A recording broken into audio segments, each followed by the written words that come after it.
Hey guys, a few people asked me to put together a little video just about the lights, sounds and shapes part of the Col Regs. About 50% of people that turn up on our Yachtmaster preps could do with more work on this, so just check out this little video and see if it helps. So the first thing we got to remember is that there's a hierarchy and there's 6 basic elements. Not under command, restricted inability to maneuver, constrained by draft, and then fishing, sailing, and powerboats. Okay guys, the starting point to remember all of these is this guy, constrained by draft.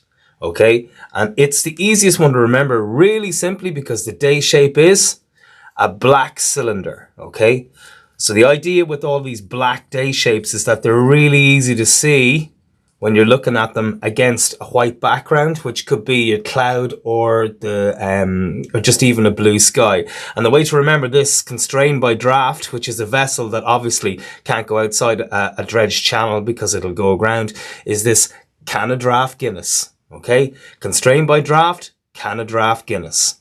Now the lights to match up with this are really simple. It's 3 red lights. Okay. Now, there's a rule here, guys, and the rule is, and this is the first one to break it, it's kind of like English grammar, or even Irish grammar, is that a black ball equals a red light, but this constrained by draft is one of the instances where that doesn't work, and that's why it's easy to remember. Can a draft Guinness, constrained by draft, 3 reds. So one way to work out what these are is to remember one really well. Just like the constrained by draft, can a draft Guinness, 3 reds. And then I can work out what the others are by working out what they're not. Okay, so at the top of the hierarchy is not under command. Okay, so if a vessel is not under command, there's 2 things that could be wrong with it. The first thing is that the engine is broken. And the second thing that could be wrong so that we don't have control over a vessel is that the steering could be broken. Okay, 2 things that could be wrong. The engine or the steering, 2 black balls of the day shape. And according to our rule, 2 black balls equals 2 red lights, not under command. So either the engine or the steering is gone. 2 black balls, 2 red lights. So we've got RAM, restricted inability to maneuver. So what do rams do? Well, they go around siren sheep. What do they need to do that? 2 big balls with a bit of an old diamond in between to get the job done. There you go. All right. Restricted ability to maneuver, ram, 2 black balls and a diamond in the middle. Okay. Now the diamond is made up of 2 cones with wide side to wide side. And that's how they make up the diamond shape. And the corresponding lights at night are red at the top, red at the bottom, and a white in the middle. Okay, so here we have that rule again. Black ball equals red light, and the diamond corresponds to a white light. So restricted ability to maneuver, ram. What is that? Well, that's a dredger. Okay, so or anything, maybe it might be even a ship laying cable, something like that. So it's connected to the sea, but it's still moving. Connected to the seabed rather, but it's still moving. Restricted inability to maneuver. Okay, ram. 2 balls with the diamond in between. Red, white, red. Now, when it comes to fishing or trawling, guys, we have a fairly simple day shape. And it looks like an egg timer. Okay, so it's like this. And this is, again, it's 2 cones, but they're point to point rather than flat end to flat end.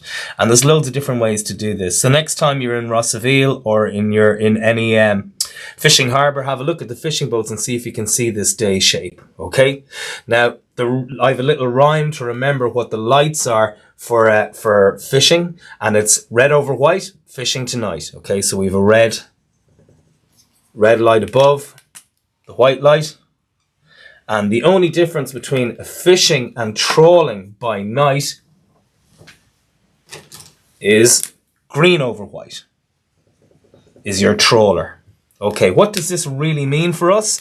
Well, trawling vessels generally are going to have their gear going straight down at the back of the boat, so we can pass closer astern of a trawler at night, okay? But they all have the same day shape.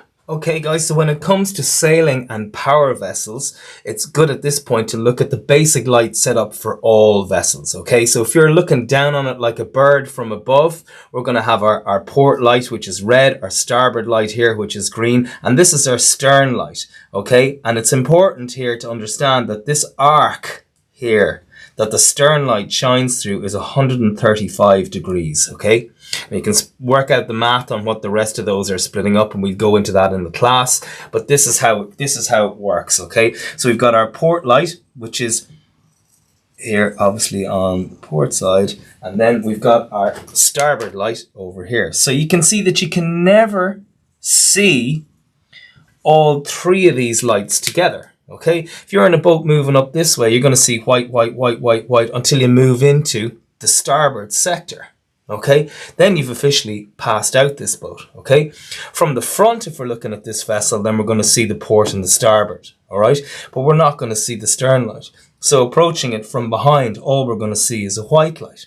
Now, if it's a power vessel, it's got the engine on, so it's got another light to tell us that it's got the engine on, and we call that the steaming light or the masthead light. And the arc of visibility of that light goes all the way around the front here. It's the 360 minus 135, okay? So this is your steaming light, okay? Now, the reason why they call this a masthead light as well is because technically it's supposed to be no more than 6 meters above the highest structure of the boat, okay? So a lot of people probably wondering why your masthead light isn't at the top of the mast of a sailboat. That's why there's a restriction on how high it can be, okay? So obviously the difference between a power vessel with a steaming light and a sailing vessel is going to be no steaming light, all right? So when I view this vessel from in front, I'm going to see the white steaming light. And if I'm looking at it from here, I'm going to see the starboard hand light. But if this vessel was sailing, I wouldn't see the white light. I would only see the starboard light. Now, when it comes to a sailing vessel, we're supposed to let the world know when we're motor sailing. Because once we turn on the engine, we're a motorboat. And we do that using an inverted cone. And we suspend this in the bow of the boat. So you just tie a rope to maybe a cleat on the deck and the other end to a halyard.